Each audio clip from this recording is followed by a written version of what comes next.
things are better left unknown. And I'll never find you here, 'cause no one's ever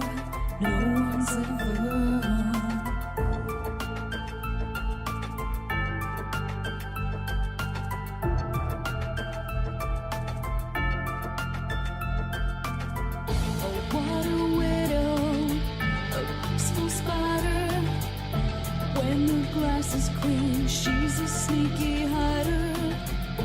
Hide the lies and the alibis. Oh, what a sinner. Is it in her?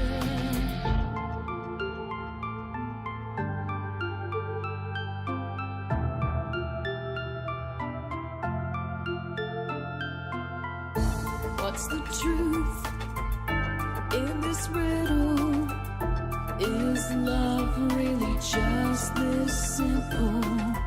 I can't seem to find my way in this world that never stays.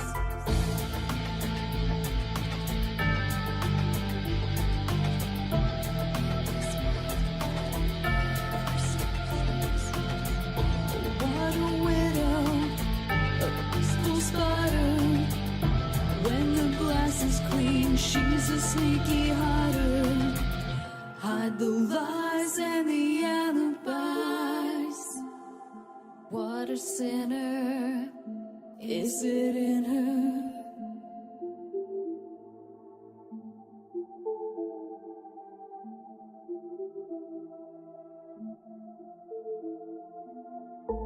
Is this real?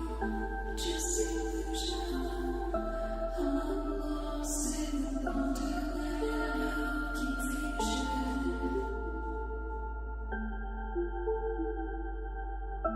I'm lost in the wonderland of confusion. Is this real or just illusion? Manifestation or a dark delusion? Is this real or just illusion? I'm lost in a wonderland of confusion.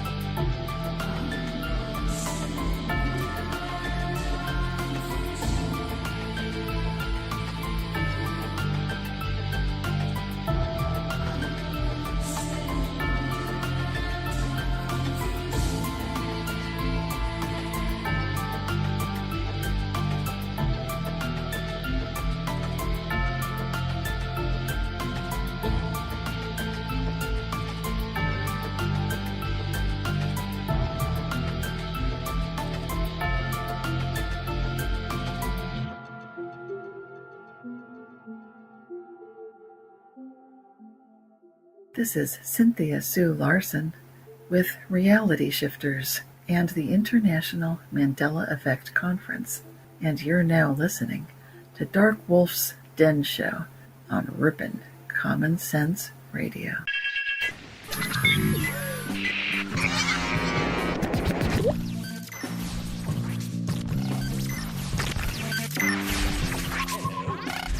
Hello.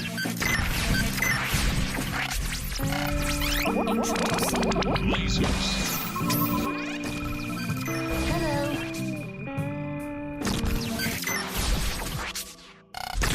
This station is now the ultimate power in the universe. This is your man Meta, aka Propagate This Light, and you're now listening to Dark Wolf's Den.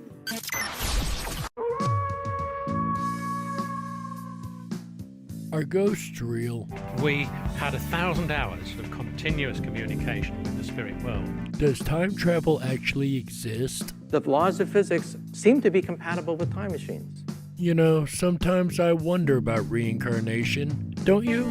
A 4-year-old boy in Adelaide, Australia, has told his parents that he used to be Britain's Princess Diana. What would happen if the world found out that aliens were real? I didn't say disclosure would be easy, but what is the alternative? To establish a space force as the 6th branch of the armed forces. We have so many questions and yet so little time, so to have you here, the pleasure is all mine. Coming to you from a secret mountain cave, hidden deep within the Idaho wilderness. This is the Dark Wolf's Den Show. Now, here is your host, Jerry Hicks. That's right, I am Jerry Hicks, also known as the Dark Wolf, and welcome back to another episode of the Dark Wolf's Den Show. Whether you're on the edge of reality, the edge of the galaxy, or the edge of your seat, we're glad you chose us to be right there with you. Ladies and gentlemen, it is Thursday, November 5th, 2020, and tonight we're going to talk about people that made deals with the devil himself. Last night we talked about curses. Tonight, the ultimate curse, selling your eternal soul to the devil. That is tonight, Thursday, November 5th, 2020, on the Dark Wolf's Den Show, exclusively on Ripon Common Sense Radio. But first, today in history. That's right, on this day in 1492, Christopher Columbus first learns about growing and harvesting maize from Cuba's indigenous population. That's right. That is today's Today in History. Before we get started tonight, ladies and gentlemen, we have a couple announcements to make. First, we have a couple shout-outs that have come in on the red button line, starting out with our buddy, Big D. My life, she's a queen, once again. Congratulations to my life on the throne. It is not a king, it is not a fantastic fun king. It is a fantastic fun queen! Thank you, Big D, and congratulations to My Life DIY on being the fantastic fun king queen 2 months in a row. She took the crown the other night for those who weren't here for AJ's Fantastic Fun Show, so congratulations once again to My Life DIY. I'm sure she's extremely grateful and thankful for that shout out. And as a matter of fact, speaking of being thankful, we were talking in the backstage lounge the other night about something to do for the month of November. And somebody, our friend Ash, came up with Never Nothing November. And it makes so much sense. I know you guys are scratching your heads. What do you mean, never nothing? That don't make any sense. Actually, it does. When you're asked, what are you thankful for? The answer is never nothing, right? It's never nothing. It's always something. You're always thankful for something, and that's what I want to know. I want to hear what you're thankful for. So what you need to do is go to the riponrabbithole.com, RIPONRABBITHOLE.com. Go down to the bottom of every page. You're going to find a big red button that says record. Select that button and give us a recording of what you're thankful for, and we will put them on the air. As a matter of fact, we have a couple to get this month kicked off right. That's right. So this is the first segment, ladies and gentlemen, of Never Nothing November. What are you thankful for? First up, we have Propagate This Light. This is Propagate This Light. A few of the things that I'm thankful for is what I'm about to mention, one of which is having God love there that loves us all. I'm thankful for God. I'm definitely thankful for being on the intro to Dark Wolf's Den Show. I'm definitely thankful that I have followers on my channel as well. And I'm thankful that you're even able to listen to me right now, and I'm even able to be here right now. Thank you. And thank you, Propagate This Light. And we are very thankful for that shout out you sent to us in the very beginning. It fits that intro so amazingly, and we're proud to have that included in there. Next up, ladies and gentlemen, we have the fantastic fun queen herself, My Life DIY. This is My Life DIY, and I am just so thankful for so much in my life, but revolving around this subject, this topic, I'm thankful to Moneybag 73, 76 for some of us. Without him, I would have never found the Ripon Rabbit Hole show, and without finding Ripon Rabbit Hole show, I would have never found the VIP lounge. So thanks to Moneybags and AJ for the constant entertainment and knowledge and being able to make some real new friends. Once again, that is My Life DIY, and I have to kind of parrot what she just said there. I'm also very thankful for Moneybags and AJ the Ripon Rabbit and this network and the opportunities we've had on this network, because if not for Moneybags, none of us would have known this even existed. So I second that, My Life. Also, on the list, we have the person who came up with Never Nothing November to begin with. Ladies and gentlemen, Ash. Hi, my name is Ash. I am thankful for Art Bell Archives in Ripon Rabbit Hole because they have taught me to always find the light in things, and they have ensured me that I'm not going insane.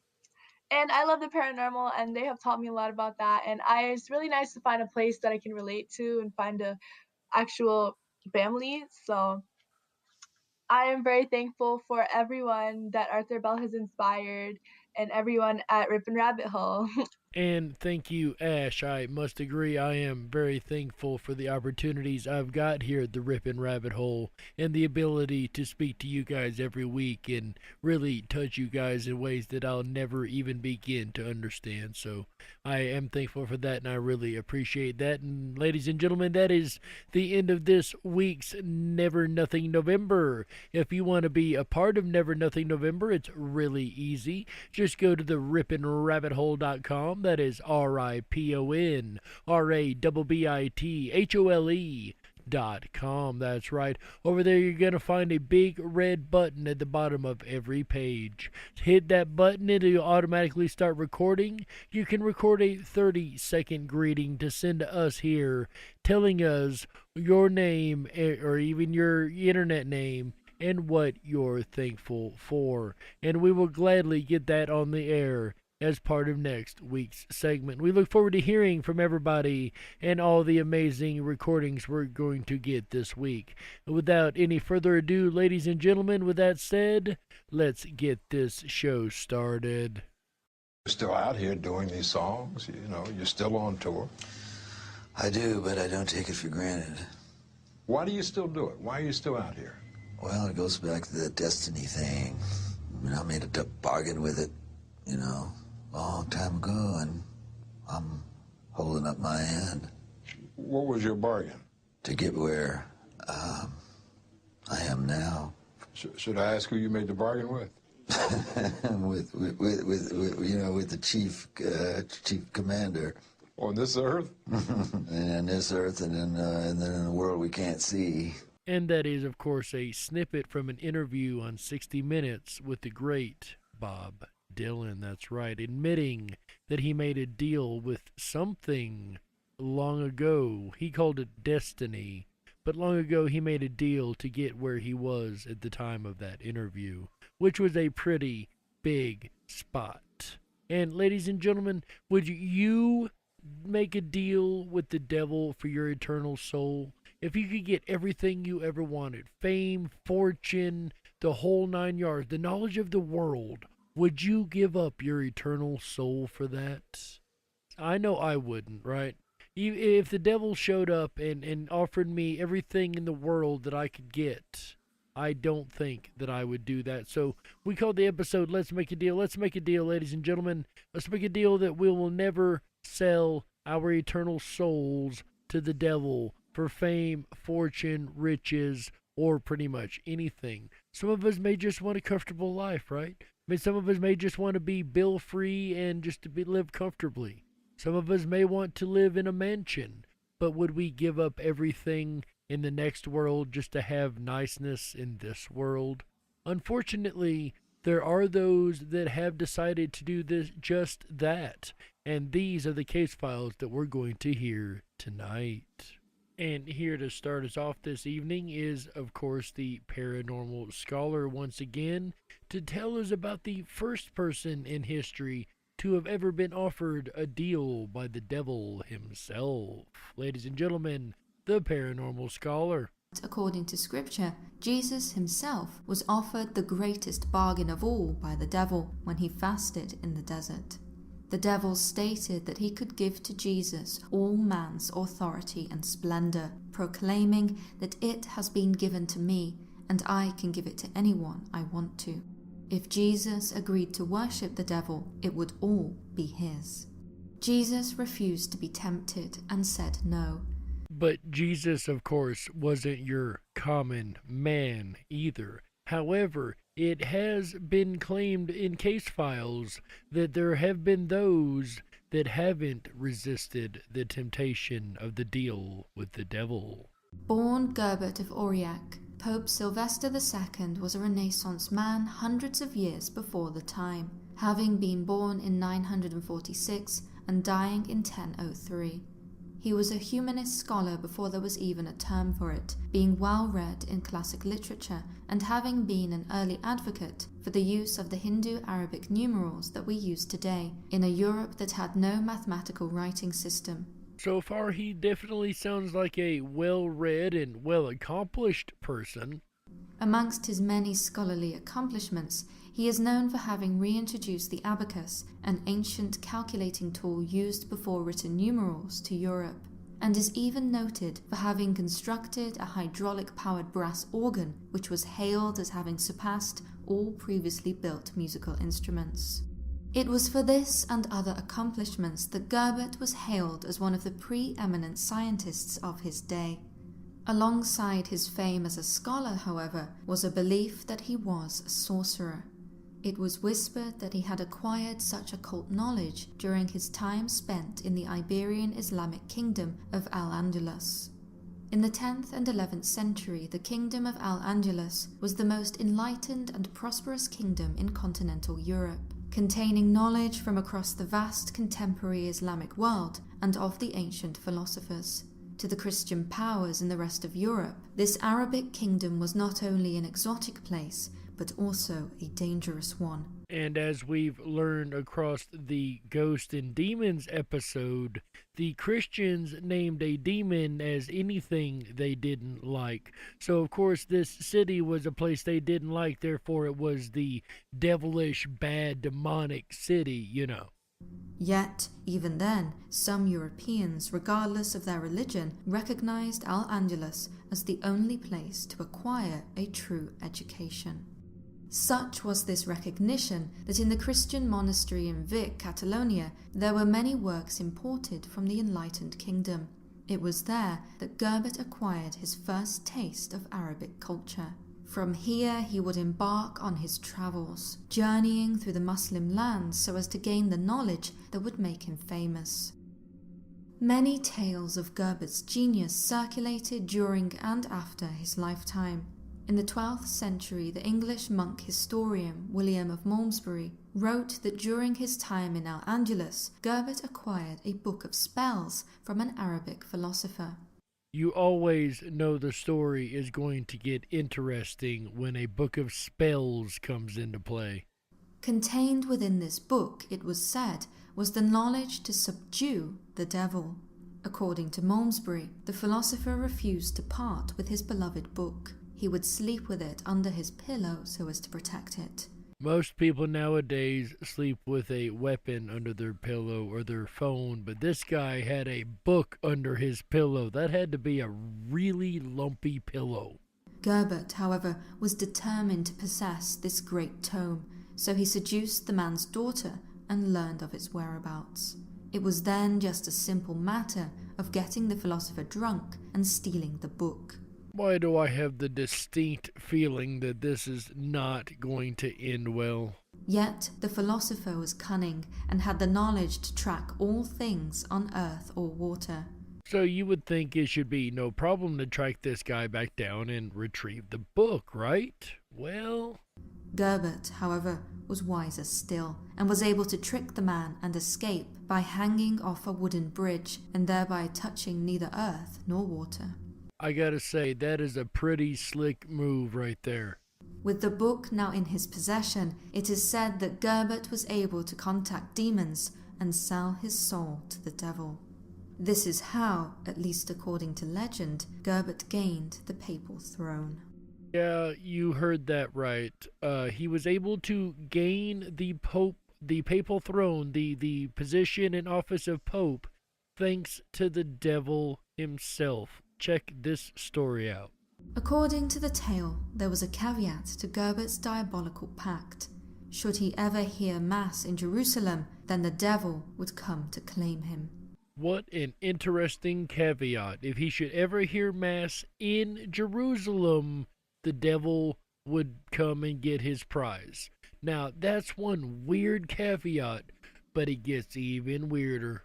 With this knowledge, Gerbert, now Pope Sylvester II, was easily able to reject any offers of pilgrimage to the holy city of Jerusalem. With that potentially problematic scenario avoided, he was able to dedicate himself to the luxuries and indulgences afforded to him by his office. Well, so far it sounds like he's outwitted the devil and found a way to work around this condition in the contract, right? Yet, a man of Sylvester's wisdom should have known that a deal with the devil is never so simple to negotiate. One day, upon hearing Mass in a church in Rome that he learned too late was called the Holy Cross of Jerusalem, he knew that he was doomed, and soon after fell mortally ill. In another version of the legend, the devil came for Sylvester in person, accompanied by a horde of demons. The wayward Pope met a grisly end in front of the whole congregation, with Satan's minions given his gouged out eyeballs to play with. In both variants of the legend, the devil's price was paid. And that's the scary thing about making a deal with the devil, isn't it? Because you may forget as a human, but the devil's been around a long, long time. The devil don't forget. He will come to reclaim on his contract. That is guaranteed. And will you be ready to pay your end of the deal when it comes time for payment? And in this case, it didn't quite end when the Pope was killed. Actually, there's a little bit more to this story. According to the law, to this day, Pope Sylvester's very bones are cursed and are said to rattle in his tomb whenever a pope is about to die. And the ultimate curse, as we spoke about curses last night, the ultimate curse of selling your eternal soul to the devil himself. In the 17th century, the Dutch were obsessed with speed. Their empire expanded across the world, with colonies on most major continents. One of their most lucrative colonies was in Batavia, modern-day Jakarta, which had a highly profitable trade in spices. At the time, spices were extremely valuable, being not only used for culinary purposes, but to disguise bad odors and to make medicine.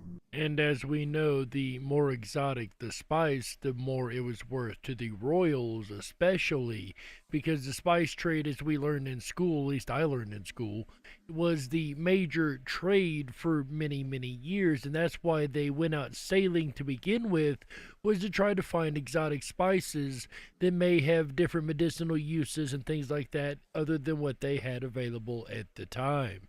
Thanks to the spice trade, the Dutch became a very wealthy empire. However, they were in intense competition with Portuguese and English merchants. Thus, if they could find the fastest routes and employ the most able captains, it would help secure their dominance of the spice trade. At the beginning of the century, a journey from the Netherlands to Indonesia would take around 1 year. Remember, these weren't modern-day ships. These were pretty rickety things that didn't always make it. So, being not the fastest of types of ships, they didn't really take a quick voyage, if you will. Even the shortest voyage took a long, long time. But there's one man that defied all odds. Yet, in 1678, Captain Bernard Folk made that trip in just over 3 months. He was able to somehow shave off 7 months from his trip. At the time, there was no Suez Canal to cut through, so this meant that he had to have somehow sailed around a large part of Europe, along the entire length of Africa, and across the Indian Ocean in a cumbersome wooden ship in a meager amount of time. Which is an incredibly long distance, especially in the types of ships that they had back then. This was a speed that would only be beaten in more modern times. For the 17th century, this speed seems unbelievable. However, the sail time was verified by the dates stamped on the letters the captain delivered. So not only did he accomplish it, he came back with proof that he had accomplished it. After his feat, ominous stories started to circulate about the captain, describing him as a severe taskmaster who made serving under him a misery. Then there was an allegation of diabolical treachery. Folk had sold his soul to the devil to be the fastest sailor in the world. Now, this is the really interesting part, because like I've mentioned a couple of times, it's because of the type of ship that it is. The wooden design and just the old school style is why it moved so slowly. However, according to the captain, that was actually fixed by the devil himself, and here's how. It is said that in return for his soul, the devil turned the masts of his ship from wood to iron, and thus he was able to change sails during even the fiercest of storms, something which a wooden mast made very difficult. As well as something that mankind would not start doing for quite a while still at this point. Thus, with the devil's supposed help and his unyielding leadership, folk performed one of the fastest voyages of the age. In the centuries since, some have claimed that folk was the inspiration for the legend of the infamous ghost ship, the Flying Dutchman. Which is a curse that we didn't quite get to during this Spooktober season. But the Flying Dutchman, of course, you guys know, is a really famous ghost ship. For it is said that this swift captain was later ensnared by the devil and made to sail the world's oceans forever under his command. What an interesting punishment, to be forever set a sail with no hope of returning to the world of the living. On the 29th of August 1677, Christoph Haseman was found on the floor convulsing violently whilst he was working in a small castle in Potterbrunn, Austria. The authorities took him in for questioning, initially believing him to be bewitched and that he himself was possibly a witch. And I know a lot of you were saying, oh, it's just a medical condition, it was just a seizure. Maybe it was, but that's not the end of the story, that's just the beginning. There was a reason for the authorities' paranoia. This was the age of witch hunts. In nearby Salzburg, such inquests were commonplace and would continue to be until 1690, claiming more than 100 lives in the process. Haseman was initially in very real danger. Once again, your first thought, or at least my first thought, is he was having a seizure. It's a medical condition that's happened, right? Maybe not. Yet, the story that he told the authorities quickly made them reassess the situation. He explained that he was not bewitched, but rather he had made a deal with the devil and was now demonically possessed. This is straight out of this man's mouth, that he has made a deal with the devil himself. Haseman explained that 9 years ago the devil appeared to him whilst he was an impoverished painter. The devil tempted him repeatedly, hounded him, offering him money, power, and women. Of course, once again, our base wants, right? Fame, fortune, the whole 9 yards, to be well known and well loved and wanted by everyone, right? Well, maybe it's not quite so worth it, right? So at least he was able to deny the first round. He was able to say no to that part. Until finally, he succumbed on the 9th temptation. The reason he finally agreed to strike a deal was because the devil promised to cure his depression, which he had suffered since the recent loss of his father. And once again, they always look for that weakest point to use against us. 2 pacts were then supposedly signed between him and the devil, one in ink, the other in blood. And there's something special about blood, isn't there? Signing a pact in blood just makes it that much more spiritually important as well as a physical importance, doesn't it?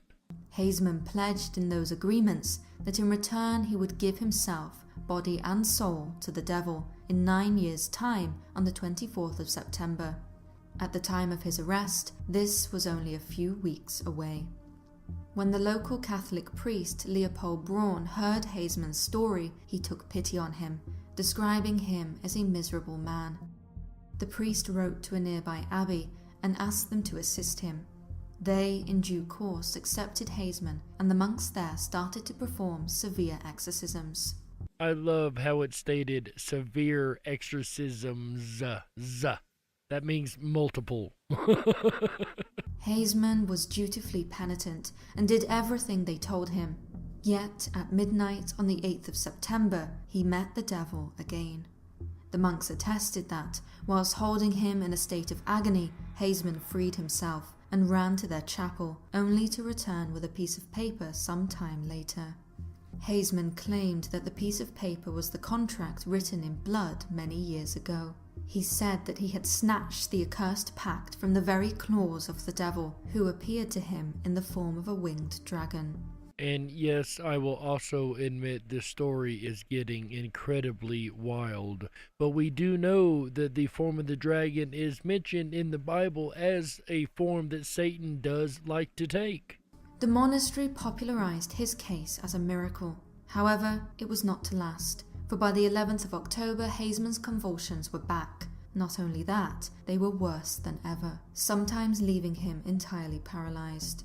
I'm still sticking with my conviction that this is probably a medical condition, at least to some degree. During these episodes, he later testified to being tormented not only by the devil, but by the Virgin Mary and Christ. The devil with his customary temptations, and Christ and Mary demanding he renounce worldly possessions and become a man of God.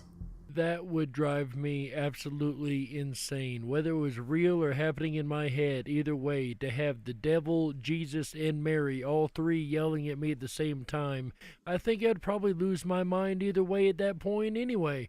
Again, Haseman underwent exorcisms, and this time received the pact he had made in ink from the devil. After this, he joined a monastery and became a monk. There, he completed several paintings of the devil in his different incarnations, including an especially grand piece in which he painted the Virgin Mary helping him to retrieve the pact in ink from the devil. And this art can be found to this day. The torments, however, never stopped. They would plague Haseman for the rest of his life until he died in the year 1700, peaceful and of good comfort. Well, at least this one did have a happy ending, at least to some degree. General Jonathan Moulton was a famous soldier of colonial America. As a reward for his service to our country in the American Revolution, he was granted a vast amount of land in New Hampshire. He was suspected by the townspeople of selling his soul to the devil. In exchange, Lucifer was said to visit Moulton's mansion on the 1st of every month to fill the general's boots with gold coins. And of course, I know every one of us would love to have a boot full of gold coins every day, right? According to the legend, Moulton devised a scheme to sweeten the deal. He removed the soles of his boots and cut a hole in the floor above his basement. Over the hole, he nailed his soulless boots into place. I gotta say, this is a pretty slick setup so far. When the Infernal One returned to keep his side of the bargain, he poured gold into the shoes until the basement was full. So at this point you're thinking, wow, he got over on the devil. He got him good that time. Well, it's not over yet. Upon discovering the general's deceit, he took back all the coins and burned the mansion to the ground. Man, he really thought he had won that time, didn't he? He got to be pretty smart to outwit the devil, although in the second half we will hear a couple stories where humans were just a little bit smarter than the devil. And we have one more historical case file before we get to the break. Oliver Cromwell, the ruthless Lord Protector of England, led a military effort to overthrow the king, and his success was attributed to a deal with the devil. After he captured the Irish town of Drogheda, he ordered his troops to slay thousands of soldiers, which had already surrendered, as well as all the men in the civilian population, including Roman Catholic priests. Cromwell passed away on September 3rd, 1658. That night, a massive storm swept across the land, later dubbed Oliver's Wind, which was said to be a sign of Satan coming to claim Cromwell's soul. The trees that fell that night in Brampton Bryan Park were allegedly toppled by the devil as he dragged the English politician to the underworld. And once again, the devil always makes sure to come back and try to collect his prize. And we will speak more about that in the second half of the show, as well as how the deals with the devil actually influenced a large variety of music, and what does the crossroads mean, and why is it so important to this topic at all, as well as a couple stories of the humans outwitting the devil. All that and more coming up in the second half of the Dark Wolf's Den show, right after these messages. Don't you touch that dial. We gotta stoke the fires and run off the men in black. Don't touch that dial. We'll be right back. Sex in the city? Nope. Interview with a vampire? Nope. If you build it, they will come? Febreze? Two E's in the middle? Wrong again. Depends. Nope. Welcome to the Twilight Zone, my friends. A phenomenon known as the Mandela Effect. You may have heard of it. You may want to not neglect, unbecoming, awake, and spiritually inclined. So sit back, relax, while I blow your mind. Take the thumb off the cell, stop following the sheep. Down the rabbit hole we go. Are you ready for that leap? The Zapruder film, #JFK. I looked at the footage and I said, what the heck? How come there are 6 people in that dang car? Stretch limo, for me, this was all too bizarre. A glass behind the driver, no way, Jose. I remember in the car, my mind was in total disarray. Trying to make sense of what I was seeing, what I was witnessing. Didn't connect with my inner being. A second woman in the car for me was only the first lady. Do you smell what the rock is cooking? All this seemed kinda shady. Berenstein Bears. Nope. Shazam? Sinbad? Not in this reality. Good lord. An awakening.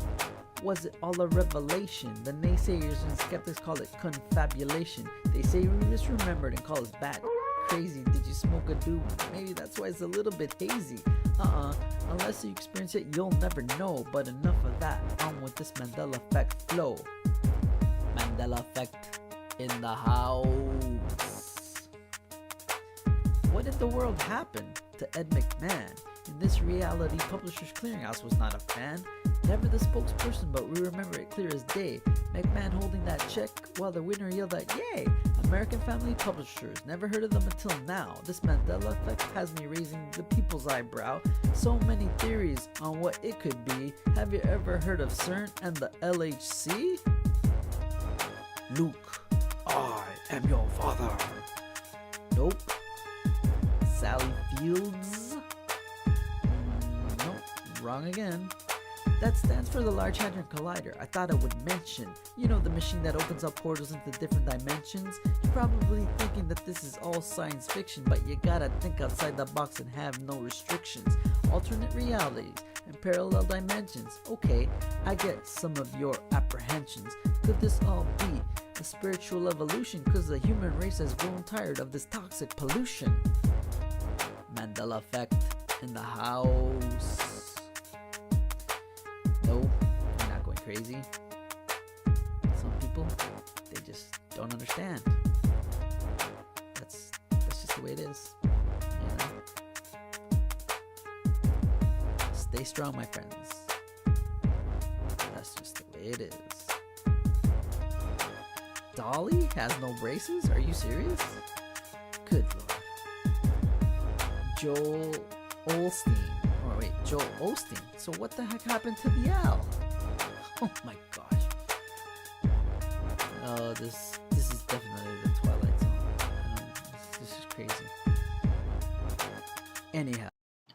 Hi guys, it's AJ the Ripon Rabbit coming back to you from the Ripon Rabbit Hole Studios once again on the cheap laptop setup. I am sad to report to you that we have suffered a hardware malfunction. We are going to have to replace the piece that has suffered, and it's going to drastically affect the way that we do the live shows this weekend. I apologize for this, and of course, this is not how I intend to be coming to you, and hopefully tomorrow night our solution will be a little bit better. We will be live on air tomorrow night, Friday, November 6th. Starting at 7 p.m. Pacific, 10/9 Central. I do apologize. Unfortunately, the studio is down, and those are some of the technical difficulties and the challenges that we have to deal with here with live radio. So I return you back now to Jerry Hicks and the Dark Wolf's Den.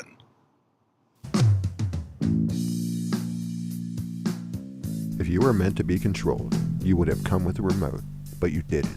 And that's why you listen to the Dark Wolf's Den Show. Now, here is your host, Jerry Hicks. Thank you, AJ. That's right, I am Jerry Hicks, also known as the Dark Wolf, and welcome back to the second half of the Dark Wolf's Den Show. Whether you're on the edge of reality, the edge of the galaxy, or the edge of your seat, we're glad you chose us to be right there with you. Ladies and gentlemen, if you're just joining us tonight, we are talking about people that made a deal with the devil himself. That's right. And of course, in the opening, we heard Bob Dylan's confession of sorts. And we know that music is a genre that has been touched by these deals with the devil for a long, long time. As a matter of fact, here is the earliest case file that I could find about a musician who is claimed to have made a deal with the devil. The myth first made its way into music thanks to Giuseppe Tartini. In 1713, the devil appeared to Tartini in a dream, and Tartini made a pact for his soul. What's really scary about this is that it happened in a dream and apparently still stands for the real world. In the dream, he gave the devil a violin, and the devil performed the most beautiful sonata he had ever heard. Immediately upon waking up, Tartini tried to write down what he heard and created the Violin Sonata in G, better known as the Devil's Trill Sonata, which is even today known as an extremely hard piece to play. Despite the success of this piece, Tartini wrote that his effort was so inferior to what I had heard that if I could have subsisted on other means, I would have broken my violin and abandoned music forever. And whatever he experienced, it definitely seemed to have humbled him a lot, to the point that he said he would have broken his violin and given up music if he knew another way to feed himself. It would seem that the devil's interest in violin didn't wane, as rumors of another violinist cohorting with the devil came about a century later. And this is probably one of the most popular case files when it comes to music and musicians making a deal with the devil himself. Niccolò Paganini is considered by some to be the greatest violin virtuoso ever to have lived. He started music at the age of 5 on the mandolin, was composing by the age of 7, and performing live at 12. So he was definitely a savant, and extremely talented one at that. And he was such a virtuoso that the public began to surmise that his talents must have come from dark dealings. On top of his skills, Paganini had a pale, lanky look with long fingers and flaming eyes. Of course, having a look like that doesn't help when you've been accused of making a deal with the devil. The legends of his performances are something else to behold. Some reports say audiences made the sign of the cross as they watched him perform to protect themselves from evil. I'm not sure if that's a good review of the performance or not. Other stories have him continuing to play flawless notes on broken strings, I gotta admit, to play flawless note on broken strings is pretty astonishing. And contorting his body into weird shapes while performing. That must be pretty challenging. I know I have tried to play musical instruments, and at least for me, it takes a lot of concentration to even play, let alone move my body around. One fan even left a Vienna concert claiming he had seen the devil aiding Paganini. At the age of 54, Paganini died, and one of the last things he did before he died was send away a priest who had come to perform last rites. This cemented his association with the devil in many people's minds. With that piece of information in mind, it does make one wonder if he did actually make a deal with the devil himself. But of course, nothing is more popular when it comes to making a deal with the devil than blues music. That's right. Robert Johnson was an American blues singer-songwriter and musician. It was for his guitar-playing ability for which he is most remembered, and is still considered to be amongst the greatest guitarists of all time. However, his story has some weird twists and turns to it. Strangely, playing the guitar was not a skill which he was ever known for as a child. The story goes that although he played it avidly in high school, he was not reported as having any real talent for it. However, at the age of 18, Johnson displayed a mastery of guitar that seemed to come from nowhere. His rapid knowledge of the instrument was inexplicable. He played it with such intimate finesse that the only explanation for it was devilry. Perhaps something besides lots of practice happened in those few years. According to legend, as a young man living on a plantation in rural Mississippi, Johnson greatly desired to become a great blues musician. This desire was so great, he took his guitar to a nearby crossroads. And this isn't the only time you're gonna hear about the crossroads this evening. There he was met by the devil, who took his guitar and retuned it. Upon handing it back, Johnson was given mastery of the instrument for the small price of his soul. Just a small price to pay, just your soul. In the years that followed, Johnson became an itinerant musician, moving from place to place, playing his guitar for tips on street corners. He later went on to record several songs. Some say that allusions to Johnson's diabolical pact can be found in several of his own songs, including Crossroad Blues and Me and the Devil. It's like he couldn't help but telling what had happened without coming out and saying it, so he named his songs in such a way that would give away the plot, if you will. Somewhat ominously, Johnson died under mysterious circumstances in 1938 at the young age of 27. One theory suggests that he was poisoned by the jealous husband of a woman he was flirting with. Another theorizes that he died of syphilis. Ultimately, no one knows. Not only that, Johnson's gravesite is a mystery, with at least 3 different locations having been marked out as possible sites. With Johnson's music now enshrined in the Blues Hall of Fame, one can only wonder if the devil came and collected his fee as agreed. But Robert Johnson wasn't the first blues singer to have met the devil at the crossroads. As a matter of fact, before that, there was a man named Tommy Johnson. One of the most prominent blues musicians of the early 20th century was Tommy Johnson. He was part of a musical movement known as the Delta Blues, so called for originating in the region of the Mississippi Delta of the United States.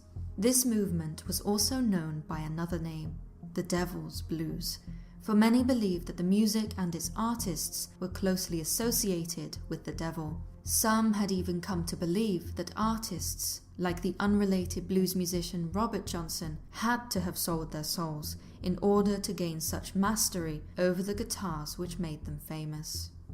Whilst many claim that it was Robert Johnson who began the legend of selling one's soul to the devil to play the blues, one of his biographers, Tom Graves, stated in 2008 that this story actually originated with Tommy Johnson and was later ascribed to Robert.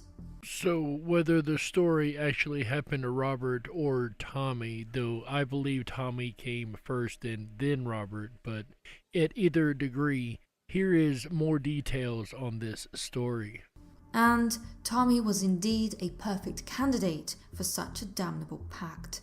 He was a troubled soul and a chronic alcoholic. And as we learn in the Demons episode, they always go after the weaker of the pack, and he was definitely in a weakened state. He had, however, been somewhat commercially successful during his lifetime, with hits like Canned Heat Blues, a song about drinking methanol from the cooking fuel sterno. His live performances were said to be legendary, inspiring the flamboyant antics of later rock and roll artists. He was known to play the guitar behind his neck, in between his legs, and in mid-air. Which is one heck of a feat. I'm not a musician and I can't play very well, but when I did try, I can tell you it took everything I had to play it regularly, let alone holding it in the air. Aside from his guitar, Tommy's voice was unique and incredibly difficult for anyone to imitate, for he was able to express a wide range of vocal tones effortlessly.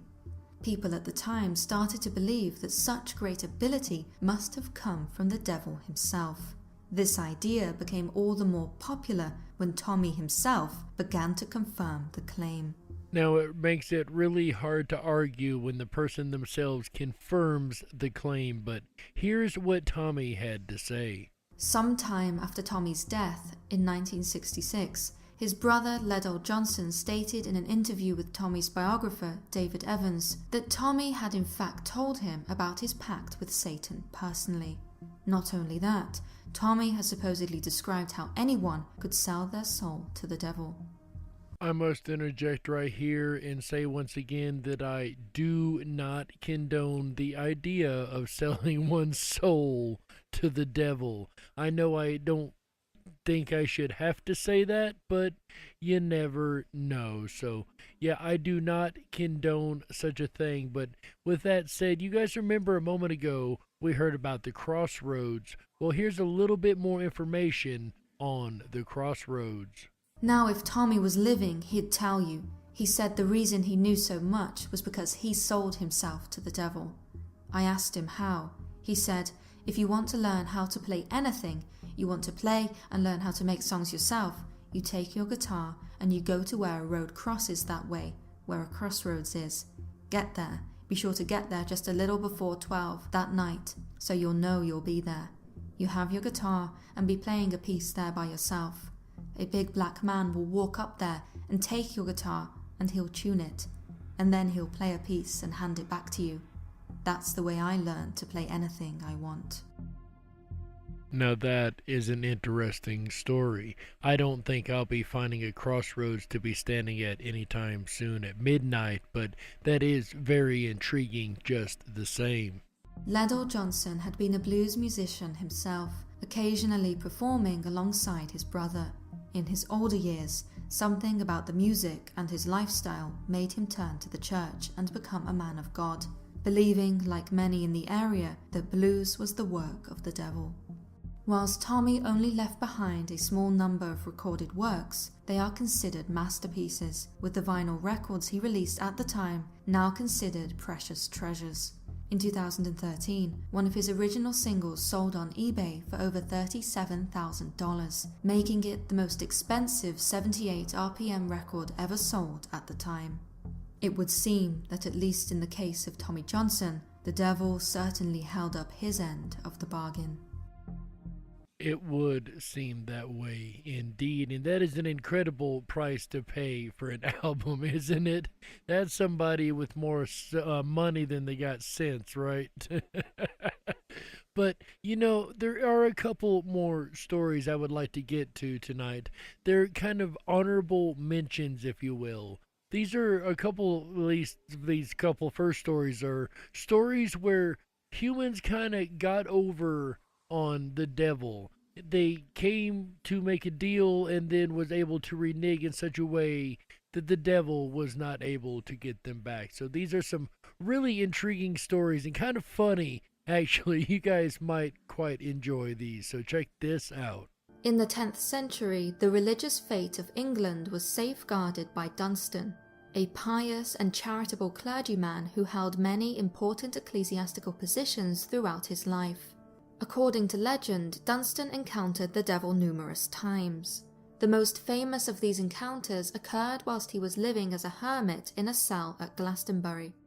A talented metalsmith as he was, Dunstan occasionally accepted commissions. One such commission came from an old man who appeared at his window, asking if Dunstan would make a chalice for him. Agreeing, Dunstan began working on the piece. However, when he looked up from his work, he noticed that his visitor had changed. One moment he was an old man, the next a young boy, and then a woman. Either there was a bunch of Mandela effect shifts going on there at the exact same time, or there's something else happening. It was then that Dunstan realized his visitor was the devil. Concealing his distress, Dunstan continued to craft the chalice. What happens next, I gotta say, I find kinda hilarious. He picked up his blacksmith's tongues and moved them to the fire. Once they were red hot, he pulled them from the flames, turned on his heel, and seized the devil by the nose with the tongs. Despite the struggling and screams of the devil, Dunstan calmly cast the beast from his cell. I really hope that that was the devil. Otherwise, some woman just had a really bad day, as well as getting the worst nose job in history. On another occasion, Dunstan was sat in his cell playing his harp. As the saint sang his melodious tune, a tramping vagrant approached. This was the devil, once again intent on deceiving the holy man. And if you remember in a previous story, the devil kept coming back to that one guy until he finally gave in. In this case, he also continues to come back, but there will be a price to pay this time, for one of our characters anyway. However, Dunstan was a man of cunning. He once again seized the devil, this time grabbing his diabolical hoof. The saint proceeded to shoe the beast, furiously nailing a metal horseshoe into the devil's hoof. The devil pleaded and cried in pain as Dunstan hammered nail after long nail into him. When he was done, Dunstan only agreed to remove the shoe and free the devil after he promised he would never pass through a door over which a horseshoe hangs. From then on, the hanging of a horseshoe outside one's home has been associated with good luck and protection. Over your threshold on your mast, be sure the horseshoe's well nailed fast. So if you've ever seen a horseshoe nailed above a door and wonder why people practice that, that is actually where that ancient practice comes from, is keeping the devil out of your house. Almost every country possesses a legend of a devil's bridge. And our next case file tonight comes out of Austria, out of Tyrol, Austria to be exact. And I actually have a direct connection to Tyrol, Austria, as it is a sister city to where I live.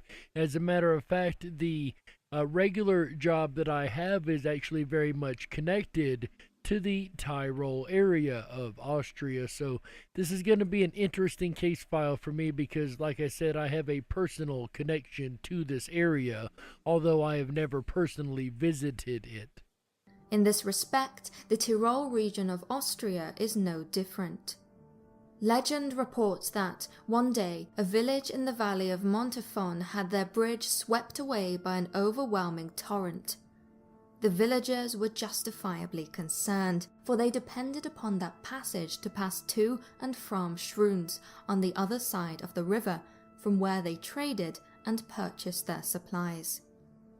Banding together, the villagers applied to the local carpenter, offering him a large sum of money if he would rebuild the vital bridge in 3 days' time. The carpenter was in disbelief. The money being offered would make his large family rich. However, he saw that completing such a great amount of work in just 3 days was an impossibility. That's an incredible feat by any means. Before making a decision, he begged the villagers for 1 day of reflection. All that day, up till midnight, the carpenter studied and pondered, frantically searching for a way to rebuild the bridge in the specified time. Angry and annoyed, he could find no solution. Just when he was about to give up and go to bed, a little man wearing a green hat entered the room. Okay, I have two questions here. Number one, where did the little man in the green hat come from? Just out of nowhere, just entering the guy's room. Isn't that trespassing or breaking and entering at the least? Put that aside. I would really be a little wary if something just at the right moment like that happens. But don't synchronicities happen like that to us all the time, though? Maybe he wouldn't question something like that, right? The strange man claimed that he could help the carpenter complete the task in the 3 days. He did, however, have one condition. Once the bridge was finished, the first soul out of the carpenter's house to pass over the bridge would belong to him. It looks like the cost for this job just went through the roof. It was then that the carpenter realized the strange man was the devil. What would you do? You're offered this chance. You've got a chance to make all this money, and you've got to do an impossible task in 3 days, and now you've been handed the keys of the ability to accomplish this task. You just have to give up the first soul that crosses the bridge out of your own home. Would you take this deal? Would you sign the contract in blood? Or would you turn around and walk away and say no thank you, and possibly end up giving the money back to the village because you know you can't do this job in 3 days by yourself? What would you do? Yeah, I'm kidding. I'm not going to do that. However, so enticed by the large sum of money was he, the carpenter agreed to the devil's terms, believing that, when the time came, he could cheat the devil. As we have already learned, cheating the devil isn't exactly the easiest or the smartest thing to do, but it can be done. And this story, I gotta say, is one of the most creative ways. I don't want to give it away. Check this out, guys. 3 days after the bridge was complete, the devil stood in the middle, awaiting his prey. After having remained there for many days, the carpenter at last appeared.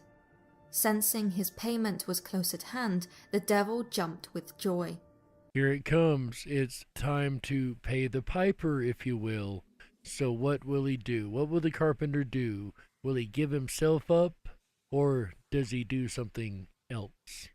However, the carpenter was driving one of his goats as he approached the bridge, and he pushed her on before him and called out, "There, you have the first soul out of my house." I mean, the devil never specified the soul had to be a human soul. It just said the first soul out of the house.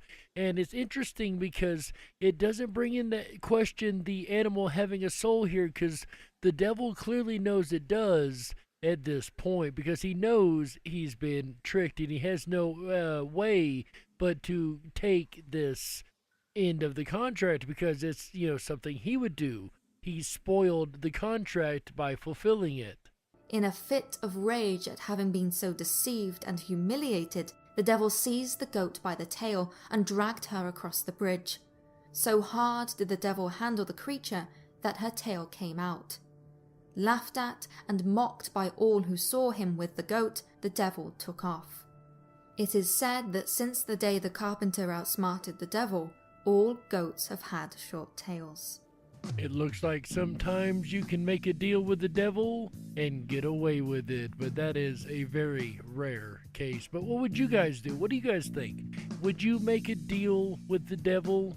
Come on, let's make a deal. Fame, fortune, riches, money, power, women, men, whatever the case may be, whatever you want, it's all yours for your eternal soul, right?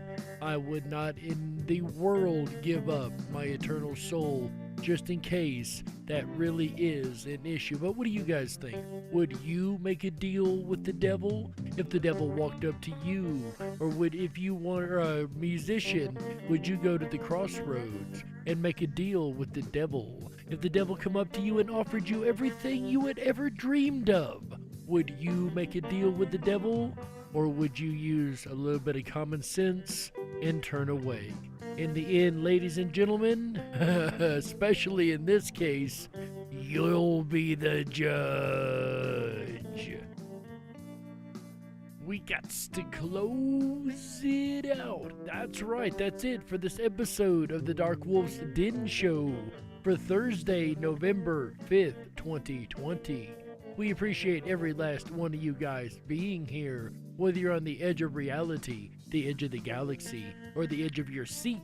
We're glad you chose us to be right there with you. Ladies and gentlemen, the den may be closing, but don't you worry, the weekend fun has only just begun. Stay tuned tomorrow night for AJ the Ripon Rabbit and the Ripon Rabbit Hole live show. That's right. Tomorrow night he has a special announcement. Ladies and gentlemen, stay tuned for a special announcement from the Ripon Rabbit Hole from AJ the Ripon Rabbit on Friday night. Then on Saturday night, he will be talking about mysterious signals. That's right. A lot of fast radio bursts and mysterious signals been coming in to our planet. What do they mean, and what are they at all? And then on Sunday, he'll be talking about delusions. Maybe all those mysterious signals are just delusions, right? He'll be talking about delusions on Sunday, whether you deal with delusions or you know somebody who does. This is the episode for you, and that will round out the weekend here on Ripon Common Sense Radio Network. And you guys know that the party does not end that easily. That's right. There's always the RiponRabbitHole.com. That is RiponRabbitHole.com. That's right. Over there, you're going to find the 24/7 Backstage Lounge. That is my favorite hangout. That's where I'll be right after the show. If you want to come hang out with me, it is absolutely free. All you got to do is click on the 24/7 Backstage Lounge, scroll about halfway down that page to the VIP, select that. It'll ask you for your camera and microphone to be okayed. After that, you can turn those off when you get in there if you'd like, and use just the text chat. We'd love to have you over there where the conversation continues, because for you guys, the conversation's in here, but for the Ripon Rabbits, the conversation has only begun. Also, remember, guys, Never Nothing November. That's right. We want to hear from you. What are you thankful for? The answer is never nothing. It's always something, and we want to know what that something is. So send us a 30-second shout out by going to the bottom of every page at the RiponRabbitHole.com, hitting that big red record button, and sending us 30 seconds of audio here in the studio, and we will get it in our segment on the radio. Just say your name and you are thankful for, and that's it. We'll gladly get that in our new segment for November only. And ladies and gentlemen, that's it for me tonight. My name is Jerry Hicks, also known as the Dark Wolf, and on behalf of Chick Mandela Effect, Michael Musco, Walter House, AJ the Ripon Rabbit, and everybody at Ripon Common Sense Radio Network, we thank you for being here. And remember always, stay awake, but dare to dream. Good night, everybody. How? Yeah! The weekend has started!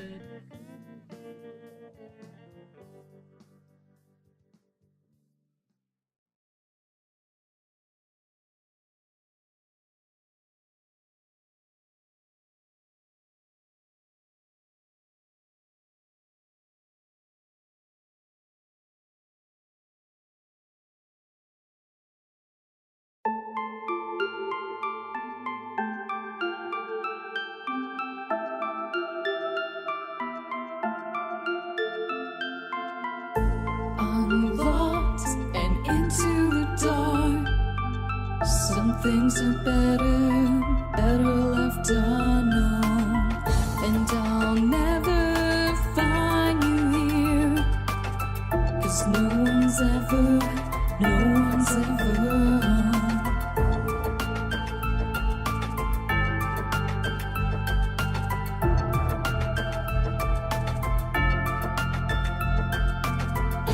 What a widow, a peaceful spider. When the glass is clean, she's a sneaky hider. Hide the lies and the alibis.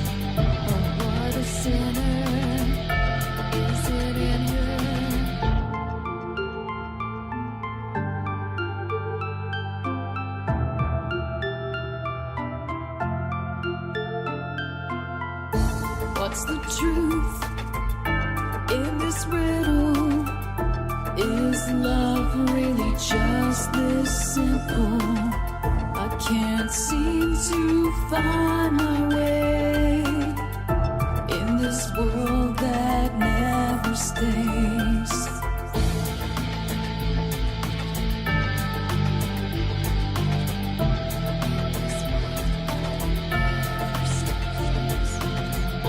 What a widow, a peaceful spider. When the glass is clean, she's a sneaky hider. Hide the lies and the alibis. What a sinner, is it in her?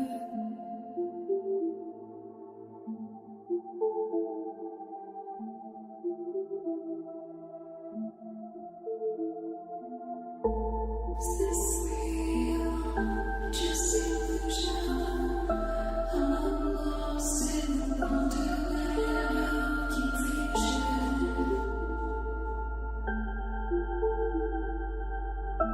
I'm lost in the wonderland of confusion.